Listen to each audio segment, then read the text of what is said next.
Welcome to another episode of the Retirepreneur podcast. I'm your host with this week's executive summary for busy entrepreneurs building their second act business. Today's episode is designed for maximal impact in minimum time. It's really great to be here to look at this material today. Yeah, because imagine spending 30 years as a highly successful executive, you commanded a division, you managed multi-million-dollar budgets, you have this huge track record of operational excellence. Right. And so you retire, you decide to start your second act, and you spend your first 6 months sinking $10,000 into building an online course that literally 0 people buy. Which happens all the time, unfortunately. It really does. You realize you have no audience, no leads, and honestly, no idea how to sell a digital product. Yeah, you just have a very expensive hobby at that point. Exactly. So today we are looking at the hard, unforgiving math of second act businesses to make sure that exact nightmare doesn't happen to you. You are listening to this deep dive because, well, you're an analytical professional looking at your next chapter. You're probably a 58-year-old former VP or director. Right. You've spent decades in corporate life, you're financially stable, and let's be entirely honest here, you don't need a pep talk. No, absolutely not. You do not need a life coach telling you to follow your passion or find your bliss. You need data. You need a structural blueprint. Which is exactly what we have today. Right. So today we are analyzing the operating models behind second act businesses using hard data from the Retirepreneur platform. And that is just the perfect grounding for this discussion because Retirepreneur is a platform founded by Kurt Rose. He is a 63-year-old CPA and a former chief financial officer. So a real numbers guy? Oh, entirely. Yeah. He is not some theoretical marketing guru trying to sell you a lifestyle dream. He is a peer. Yeah. I mean, he's simply one chapter further down the exact same road you are on right now. Which makes his insights so much more practical, I think. It does. He documents the real-time process of building consulting, coaching, and course businesses based strictly on the numbers. And he does it without risking his retirement security. The fascinating part of his approach is how he treats these 3 options. He doesn't look at them as fun lifestyle choices. He evaluates them as distinct capital structures. Wow. Okay. And that completely shifts the paradigm right there because if you treat a new business like a capital structure, you have to look at the timeline to revenue. You have to look at the risk profile and the daily operational demands. Exactly. So the mission for today's deep dive is to extract the 3 most critical, mathematically grounded insights from his findings. We really want to give you the blueprint to make a definitive structural decision about your post-corporate business this week. Hitting those numbers means nothing if we don't start with the actual mechanics. Right, which brings us to our first insight. Run the unit economics. Because I'm looking at the data right now, and I just have to say the contrast here is staggering. It really is staggering. Before you decide what you want to sell, you have to understand how different business models actually pay you. You need to know the specific volume of client acquisition required to meet your baseline financial needs. And this is the calculation that most professionals completely skip when they leave the corporate world. They just pick what sounds fun. Yeah. They choose a business model based on what sounds appealing rather than what the math dictates. Let me break down Rose's numbers here for the listener because this is so eye-opening. Let's assume your target is $10,000 a month in revenue. Okay, 10 grand. Yeah. A very common target. Yeah. So if I want to hit that number through consulting, the data shows I might only need 2 clients paying $5,000 per project. Just 2. Right. But if I choose coaching, suddenly I need 10 clients on a $1,000 monthly retainer. And if I want to build a cohort-based course, I need 11 participants paying roughly $997 each. And that last one, it sounds relatively easy until you consider the reality of acquiring those 11 buyers. Right. That is exactly where the math catches people off guard. The volume requirements basically dictate your entire daily life. I mean, if you need to hit a revenue goal in a corporate environment, closing 2 enterprise-level deals is a completely different operational reality than acquiring, onboarding, and managing 11 mid-market accounts. It's night and day. Yeah. With 2 consulting clients, you manage 2 relationships. You write 2 proposals. You focus deeply on 2 specific problems. So your calendar is actually quite open. Yes, very open. But with 10 coaching clients, you are managing 10 different schedules, 10 different personalities, and maintaining a constant retention cycle so they don't just cancel their retainer at the end of the month. Okay, but I have to play devil's advocate here for a second. With a course, I'm just selling a digital product. It's supposed to be highly scalable. 11 buyers paying $1,000 doesn't sound that hard. Sure, it sounds simple on paper. Right. Like, I have 2,000 connections on LinkedIn right now from my corporate career. Couldn't I just, post an update about my new course and easily get 11 people to pull out their credit cards? That is such a common assumption. And it's also exactly why so many former executives fail in their first year. There's this massive hidden acquisition cost to the course and cohort model that people just completely ignore. Really? A hidden cost? Oh, absolutely. You cannot just launch a website, blast your LinkedIn network, and expect buyers to just materialize out of thin air. To get 11 participants into a course at a standard online conversion rate of, say, 2 to 3%, you need an actively engaged list of 300 to 500 contacts. Wait. Let's clarify that. Why wouldn't my existing LinkedIn network count? If I was a respected director of sales for 15 years, people know my name. Because a LinkedIn connection from a past job is not an active, warm lead for a digital product. Oh, I see. Yeah. When we say 300 to 500 contacts, we mean warm, engaged contacts who actively consume your specific material week after week. They have to trust your proprietary frameworks, and they need to be actively looking to buy a solution. And building a warm list of that size, I imagine that takes significant time and resources. It takes a ton of time. It requires writing a weekly newsletter, maybe recording a podcast, consistently posting highly valuable frameworks, and you have to engage in comments for months. Wow. It's a very reasonable audience to build over a couple of years, but it is an entirely unreasonable audience to assume you have on day one. That makes total sense when you frame it that way, because in the corporate world, if you are a VP, you have a whole marketing department behind you generating those leads. Exactly. You have brand recognition just by having your company's logo on your business card. When you strike out on your own, you lose all of that invisible infrastructure. You become the marketing department. Right. You are doing the sweat equity of internet marketing, which is honestly a completely different skill set than operational leadership. Precisely. And that leads to a highly specific, actionable takeaway for you listening right now. Take your exact monthly income target today. Divide it by the standard price points for consulting versus coaching versus courses. And let that required client volume dictate your immediate direction. Yes. If you need income in the next 90 days and you don't have an audience of 500 warm leads reading your newsletter every single week, the math clearly points you toward consulting. Because 2 clients can replace a significant chunk of a corporate salary almost immediately. With almost zero marketing overhead. Right. Okay, but hitting that unit economics math doesn't mean much if you're selling the wrong thing entirely. Which brings us to insight number 2. Match the model to your past operational reality. This is such a critical step. Because let's say the math pushes someone toward coaching, right? Maybe they really want that recurring monthly revenue. There is this massive psychological trap waiting for former executives there. I know exactly what you're going to say. I see it constantly in my own network. So many former directors and VPs leave their roles, take maybe a month off, and immediately update their profiles to executive coach. Why does everyone default to that title? Well, honestly, it comes down to an identity crisis. When you lose your corporate title, you lose a piece of your armor. That is so true. Executive coach feels like a very safe, prestigious raft to cling to. It sounds great at dinner parties. It sounds like a totally natural evolution of being a senior leader. But it's not. No. It reveals a fundamental misunderstanding of what these business models actually demand from the practitioner. The daily interactions are entirely different. Break that down a bit more. Sure. So consulting is built for process and implementation. A client has a broken system, they hire you, and you deliver the fix. Coaching, on the other hand, is for transformation and personal development. Explain that difference for me. What does that actually look like in practice for someone making this transition? In a pure coaching model, you do not deliver the solution. You help the client find their own answers through structured questioning, active listening, and ongoing guidance.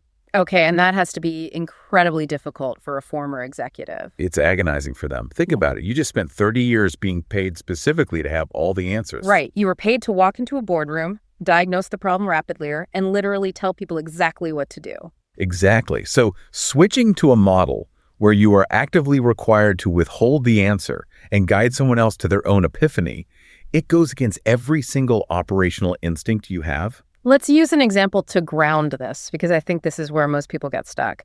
Say we have a VP of operations. Okay, good example. She has extensive experience in supply chain turnarounds. Her entire career is built on execution. She knows exactly how to find a bottleneck in a manufacturing system and just eliminate it. Yep. If she pitches a $15,000 consulting engagement to review a mid-sized company supply chain, that is a highly credible fit. Very credible. The buyer looks at her resume, sees 30 years of logistics experience, and immediately understands the value proposition. Right. But what happens if she tries to pivot into operational leadership coaching? She has to completely reposition her authority, and frankly, she's fighting a huge uphill battle. Why is that? Because the buyer for supply chain consulting is looking for a specific, measurable financial result. But the buyer for leadership coaching is looking for personal development and behavioral change. Two totally different things. Entirely different. They have different budgets, different approval processes, and very different sales cycles. If her core competency is fixing a broken supply chain, trying to sell a monthly retainer to talk about a manager's leadership feelings is just ignoring her greatest market advantage. Yeah, her clients need the answer delivered to them. They don't need to be gently guided toward it over a 6-month period. Exactly. So are we saying coaching is just a bad model for former corporate leaders? Because there are definitely successful executive coaches out there. Oh, not at all. It is a fantastic model if your actual corporate background was rooted in human capital, organizational psychology, or true mentorship. Ah, okay. Like if you spent your career developing talent, resolving executive conflict, and building high-performance cultures, then coaching is a direct match for your operational reality. But if your background is purely analytical, financial, or process-driven, then you are forcing a square peg into a round hole just because the title sounds nice. You are actively abandoning your most valuable, monetizable skills. Which makes the actionable takeaway for this second insight incredibly straightforward. Audit your corporate track record right now and ask yourself one defining question. Do your clients need you in the room to fix the problem, or do they need your thinking documented and taught? Right. If they need you in the room, actively applying your expertise to their specific mess, you must default to consulting. Yes. If your value is in your ability to diagnose and prescribe, don't force yourself into a coaching model just because you saw someone else do it on LinkedIn. Just be honest about what you're actually good at doing. That is a crucial distinction. It will save you months of frustration and wasted effort. So true. And once the math is calculated and your expertise is correctly categorized, the final step is execution. Which leads directly into the third insight, the sequencing strategy. Right, because even if you choose the right model, the most common error experienced professionals make is building their products in the completely wrong order. I want to push back on this a bit because I hear the opposite advice all the time. A lot of people listening to this deep dive are leaving a 60-hour-a-week corporate grind. Sure, they're exhausted. Exactly. The absolute last thing they want is to be at the beck and call of a demanding consulting client.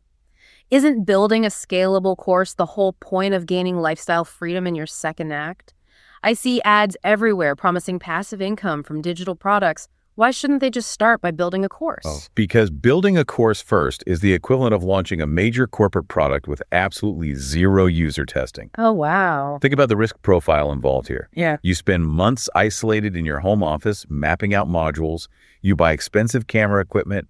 You build a complex membership portal. You do all of this in a total vacuum. Right. You are entirely guessing what the market wants to buy based on what you think is important. That sounds incredibly risky. It is.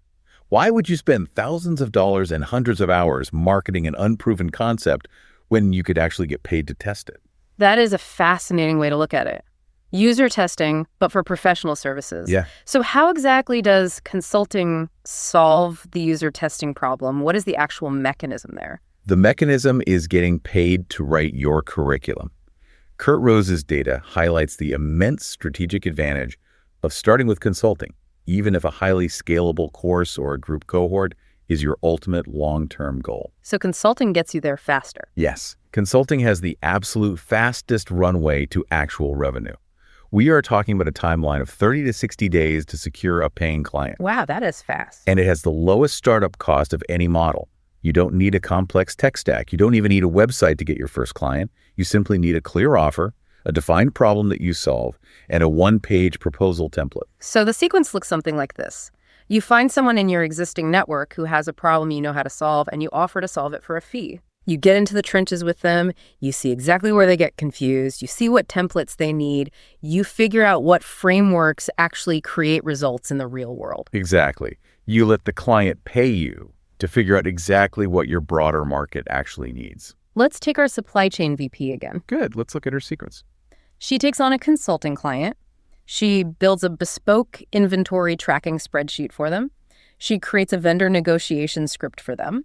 And then she realizes that every client is going to need these exact same tools. So you refine them. Right. By her third consulting client, she has a standardized, proven system. And those proven templates and frameworks eventually become the modules of her scalable course. You do the manual, unscalable work first, and that directly informs the scalable product later. That completely flips the script on passive income. You don't just magically create a passive income product out of thin air. No, you extract it from active paid work. And this isn't just theory either. Looking at the data, the International Coaching Federation's recent global coaching study found that 57% of coaches also offer consulting or training. That is a staggering number. Over half of the people successfully calling themselves coaches are actually blending models and doing consulting work to keep the lights on and stay sharp. It reflects a very practical reality. It really does.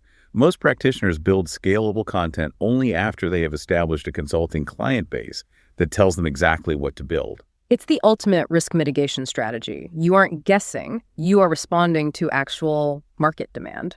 Right. And, the constraint for a 58-year-old professional leaving corporate life is never a lack of expertise. You have 30 years of incredibly valuable knowledge. You definitely aren't too old to start a digital business. No, age is not the constraint here. Sequencing is the constraint. Doing things in the correct order is what minimizes your risk and determines your ultimate success. Let's translate this into your final actionable takeaway for this briefing. Do not build a course this week. Don't spend the next 5 days tweaking your website font or designing a logo or setting up an LLC. Please don't do that.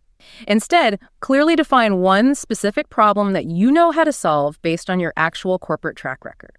Figure out the financial consequence to a company if that problem goes unsolved. Then price your solution at 10 to 20% of that financial consequence. Yes.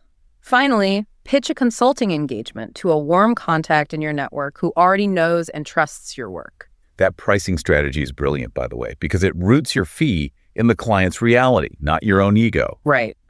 If a supply chain bottleneck is costing a mid-sized manufacturer $100,000 a quarter, and you propose a $15,000 consulting engagement to permanently resolve it, you are not asking for a favor. No, you are offering them an $85,000 return on investment. Exactly. That is a corporate business case they understand immediately. It completely removed the friction from the sales process. You don't have to convince them of your worth or justify an hourly rate. You just point to the math. That is exactly the kind of structural, analytical thinking that makes this transition work. It is not about reinventing yourself entirely or trying to become some internet celebrity. Thank goodness. Right. It's about deploying the skills you already have in a highly targeted, mathematically sound way.